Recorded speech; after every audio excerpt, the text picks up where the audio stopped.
ओम शांति।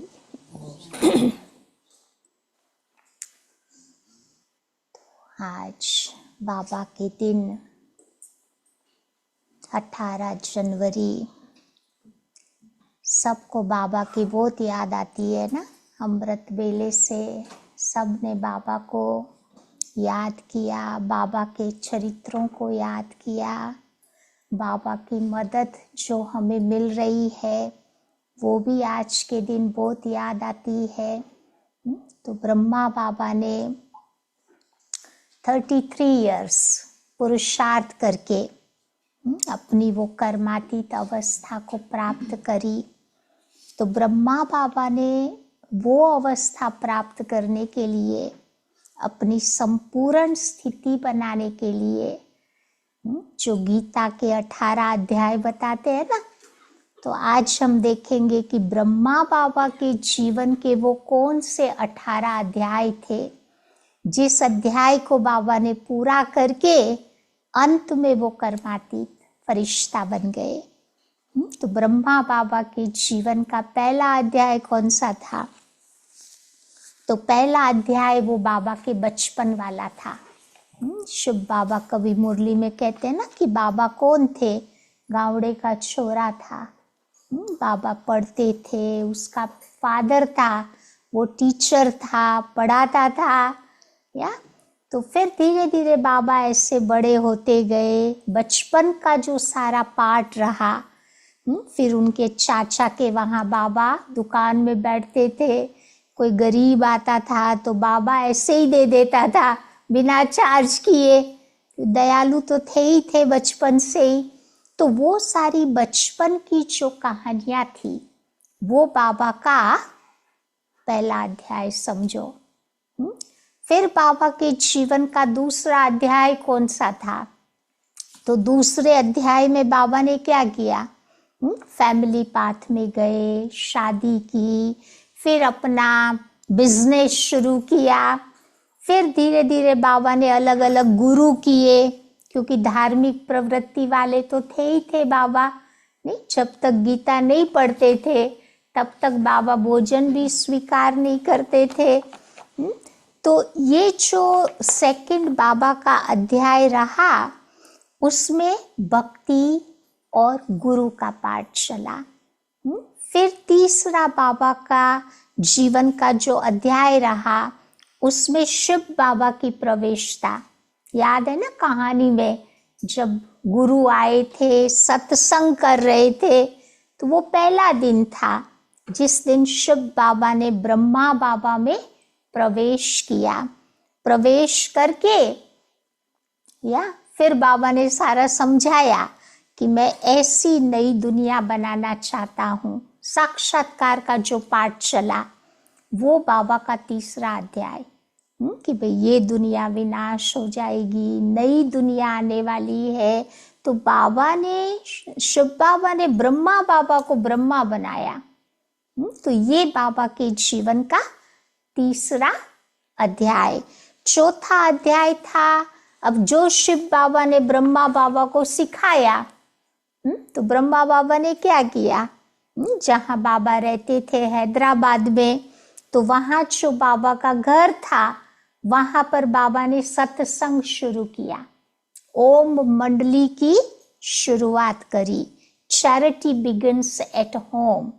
शुभ कार्य की शुरुआत अपने घर से ही हो। तो ये सत्संग का जो पाठ बाबा ने शुरू करवाया वो था बाबा के जीवन का चौथा अध्याय। पांचवा अध्याय था कि ये नया ज्ञान था जो शास्त्रों में पढ़ते थे, गुरु लोग जो सुनाते थे, इससे ये थोड़ा अलग प्रकार का ज्ञान था जिसमें प्रैक्टिकल ज्यादा था, थ्योरी नहीं थी। तो एक नए ज्ञान का जो बाबा ने प्रचार प्रसार किया वो बाबा के जीवन का पांचवा अध्याय रहा। छठा अध्याय था अब ज्ञान लोग सुनते थे तो क्या हुआ?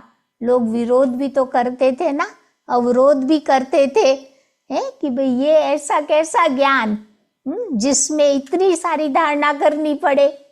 तो ये जो एंटी पार्टी का पार्ट चला, उसमें भी सबसे ज्यादा एंटी पार्टी वाला कौन रहा था पता है?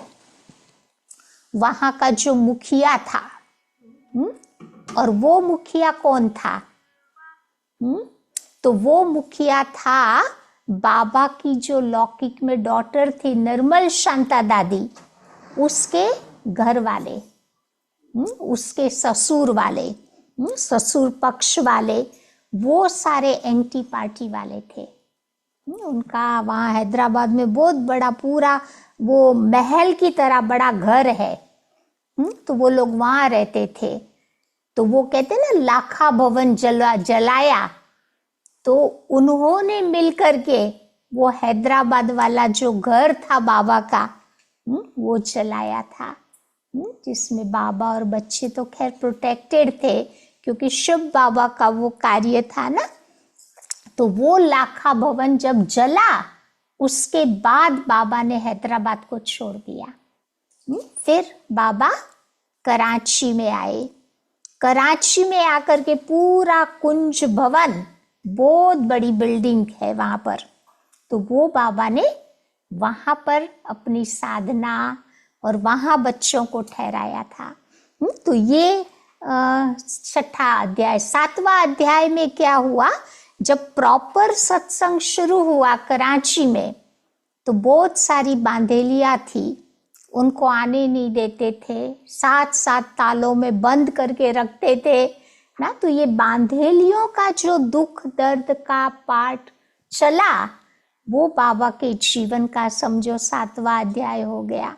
या फिर उसके बाद क्या हुआ, बाबा ने तपस्या शुरू करवाई, प्रॉपर तपस्या। कितना साल? 12 साल कुंज भवन में रहे कराची में, और 2 साल हैदराबाद में। तो मिला करके 14 साल की वो तपस्या का पाठ वो वहां पर कुंज भवन में चला। वो बाबा के जीवन का था 8वां अध्याय। फिर 9वां अध्याय, 14 साल की तपस्या के बाद वो भारत पाकिस्तान का पार्टीशन हुआ। समझा? वो पार्टीशन में फिर थोड़ा टाइम बाबा रहे। 1948 में पार्टीशन हुआ, तो सब ने वो नरसंहार देखा, खून की नदियां बही, वो सारा अनुभव किया, देखा। फिर 1950 में शिव बाबा ने ब्रह्मा बाबा को डायरेक्शन दिया कि अब सारी संस्था माउंट आबू में शिफ्ट की जाए, भारत में शिफ्ट की जाए। या फिर बाबा ने मनमोहिनी दीदी और भाऊ को भेजा, जाके तुम ढूंढो कहाँ जाए भारत में, भारत तो कितना बड़ा।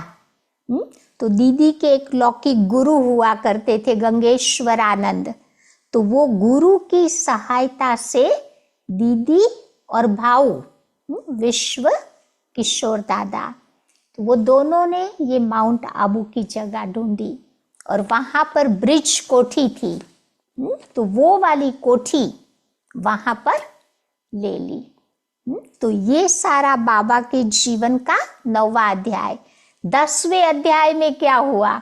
10वें अध्याय में फिर प्राकृतिक आपदाओं का खेल चला, क्योंकि Karachi is a very hot, और जब बाबा माउंट आबू में शिफ्ट हुए तो वहां के जो बच्चे थे वेदर से यूज्ड टू नहीं थे, तो प्रकृति की ओर से भी टेस्ट पेपर आया। और उस समय तो आप सोचो 90 इयर्स, कितने 60-70 इयर्स बैक, माउंट आबू तो एक विलेज था, गावड़ा था, जंगल था। कभी सांप निकलते थे, कभी बिच्छू निकलते थे, कभी वो स्पिरिट्स का खेल चलता था, भूत प्रेत का। तो ये सारी जो प्रकृति की ओर से ये पेपर आए, वो भी बाबा ने क्रॉस किए और बच्चों से हिम्मत दे करके करवाए। तो ये बाबा के जीवन का 10वां अध्याय। फिर 11वां अध्याय, उसमें क्या हुआ कि वो जो ब्रिज कोठी बाबा ने ले ली, जो बाबा के पास जो भी संपत्ति थी वो सब खाली हो गई by the time mount Abu में आए। फिर 1 साल वो बेगरी पार्ट चला। बेगरी पार्ट में जो भी था वो बाबा बताते ना, कहानी में दादियों से सुनते थे हम लोग, छाछ और डोडा ही मिलता था। रोटला क्या बोलते हम लोग गुजराती हैं, हाँ, वो रोटला और छाछ वही खाने को मिलता था। तो जिनको बाबा में विश्वास था वो बीमार भी अच्छे हो गए, लेकिन जिनके अंदर डाउट्स था वो अच्छे भी बीमार होते गए। तो ये था बाबा के जीवन का 11वां अध्याय। फिर 12वां अध्याय में क्या हुआ, फिर बाबा ने नई नई सेवाओं की योजनाएं बनाई। फिर बच्चों को भारत के कोने कोने में भेजा कि आप लोग जाओ, जहां आपके सगे वाले रहते हैं वहां जाकर के तुम बाबा का ज्ञान सुनाओ, जो आपने अपने जीवन में प्राप्त किया उसका अनुभव उन लोगों को कराओ। तो ये बाबा के जीवन के 12वां अध्याय। फिर 13वां अध्याय में क्या हुआ, सेवाएं शुरू हो गई सब जगह, मेन सिटीज भारत में। तो फिर सेवाओं में विघ्न आने शुरू हो गए। कुछ आर्य समाजी लोग थे वो हमारे अगेंस्ट हो गए, कोई और धर्म वाले अगेंस्ट हो गए, कहते ये ब्रह्मा कुमारियां तो मूर्तियों की पूजा में नहीं मानती है, बस और किसी को नहीं मानती है। तो ऐसे ऐसे करके बहुत विघ्न आए। मुझे याद है हम लोग अहमदाबाद में थे, तो अहमदाबाद में बहुत भारी मेला लगा था 73 में। तो उस मेले में कुछ एंटी पार्टी वाले थे, इन्होंने पैम्पलेट छपवा के बांटे सब जगह और कहा कि जो भी लोग हैं भाई बहने हैं ब्रह्मा कुमारी के प्रोग्राम में नहीं जाना, वहां कुछ भी अच्छा नहीं है। तो ऐसे पैम्पलेट्स छापे। और हम सबको पता है कि मानव मन की साइकोलॉजी क्या होती है, कोई को तुम बोलो कि करो नहीं करेगा, उल्टा चलता है ना साइकोलॉजी, नहीं करो बोलो तो पहले करेगा वो ना। तो फिर वो जो पैम्पलेट्स छापे तो लोगों को तो और ही प्रेरणा मिल गई कि भाई जाके देखे तो सही ये राइट है कि नहीं। तो ढेर लोग आ गए ना। तो ऐसे सेवाओं में विघ्न का पाठ वो भी चलता रहा। फिर कोई कहते थे ये जादू करती है, ये भाई बहन बनाती है, क्या क्या बातें उस समय निकली है। पवित्रता के पर भी बहुत सारे विघ्न आए। तो ये सारे विघ्न सेवा में बढ़ते गए। फिर 14वां अध्याय ये था कि जो मम्मा हमारे यज्ञ की पहली संचालिका थी, एडमिनिस्ट्रेटिव हेड है, उसका निधन हो गया। तो ये सबसे बड़ा टेस्ट था यज्ञ में 1965 में, या क्योंकि मम्मा बहुत सारा बाबा का कार्य संभाल लेती थी यज्ञ का, बाबा को निश्चिंत बना के रखा था। या फिर जैसे मम्मा चली गई तो बाबा को डबल पार्ट प्ले करना पड़ा, माँ का भी और बाप का भी। तभी मुरली में सुनते हैं बाबा कई बार कहते हैं ना, बच्ची ये तुम्हारी बड़ी मम्मा है, ब्रह्मा तुम्हारी बड़ी मम्मा है। तो ऐसे करते करते बाबा ने ये परीक्षा को भी बहुत अच्छी तरह बाबा की याद में रह करके बच्चों को भी पार करवाई। फिर उसके बाद बाबा के अपने शरीर के शारीरिक प्रॉब्लम्स भी आए। किडनी का बाबा को वो किडनी स्टोन था तो ऑपरेशन कराना पड़ा, खून भी चढ़ाना पड़ा शरीर में है। फिर बाबा को ये भी बताया कैसे शिव बाबा ने उस खून को प्यूरिफाई कर दिया। तो ये भी एक बाबा के जीवन का अध्याय था। फिर बाबा निंद्रा जीत बन करके सब कार्य करते रहे। कभी भी बाबा के कमरे में चले जाते थे तो बाबा जागती ज्योत थी, कभी नहीं लग रहा था कि बाबा सो रहे हैं। जब भी जाते थे बच्चे बाबा बुलाते थे, आओ बच्चे क्या बात है। और फिर लास्ट की जो बाबा का 18वां अध्याय उसके जीवन का था, वो टोटली नष्टो मोहा स्मृतिर्लब्धा का था।